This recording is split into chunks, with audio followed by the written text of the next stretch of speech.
The fact that the referee could bear only 4 added minutes in the most time-conscious tournament in history is testament to how drab this England performance truly was. It is the hope that kills, and the belief that England could somehow take this tournament like a desert storm died in the still of the Arabian night. But it was as thought the energy that made England's opener against Iran so enthralling had simply soaked away in the all-surrounding sands. When the final whistle eventually blew, the cheers of Iran were replaced by a smattering of boos. The Three Lions started with the confidence you would expect from a side coming off such a huge win, and when Jude Bellingham cut the ball to Raheem Sterling to pull back for Harry Kane in just the 10th minute, it looked like there might be more of the same.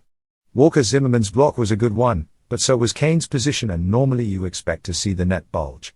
It was as close as England were to get until stoppage time at the end of the first half. Thankfully, as the USA came more into the game and England rocked back onto their heels, they lacked enough quality up front to make the most of some enterprising midfield play.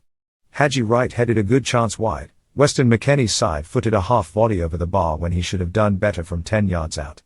Christian Pulisic, the one man who can show glimpses of world-class talent, rattled England's crossbar with angled shot that should finally have woken England from their reverie. Instead, it was still the USA on the front foot, with Dest breaking down the right and half setting Maguire a dummy. Fortunately, the United skipper recovered in time to deflect Dest's eventual shot wide. The same right-back then swung in a cross that demanded a bullet header but was bundled weakly goalwards by Pulisic's shoulders in one of his less than world-class moments. England's late first-half flourish, both Raheem Sterling and Mason Mount finally testing USA goalkeeper Turner, promised better for the second half. Instead, it was almost as though the players were counting down the minutes until Southgate finally made his make-or-break substitutions. USA remained on the attack as Maguire turned into old slabhead again, regularly rescuing England with timely, powerful headers.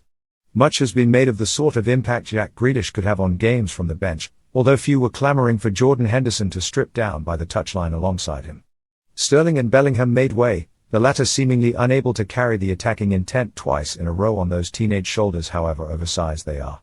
Then Marcus Rashford was given just 12 minutes of the 90 to make an impact, replacing Bukayo Saka. England were beginning to assert themselves back on the game, but it was still a slow pressure, with catcalls from their fans beginning to greet every sideways pass. Of course, a draw was always going to be a handy result, but World Cup tournament successes are not built on such philosophies. After the exuberance of Monday night, it was just galling to see such mediocrity. Kane's uncharacteristically wayward final header in injury time to Luke Shaw's set piece the final insult.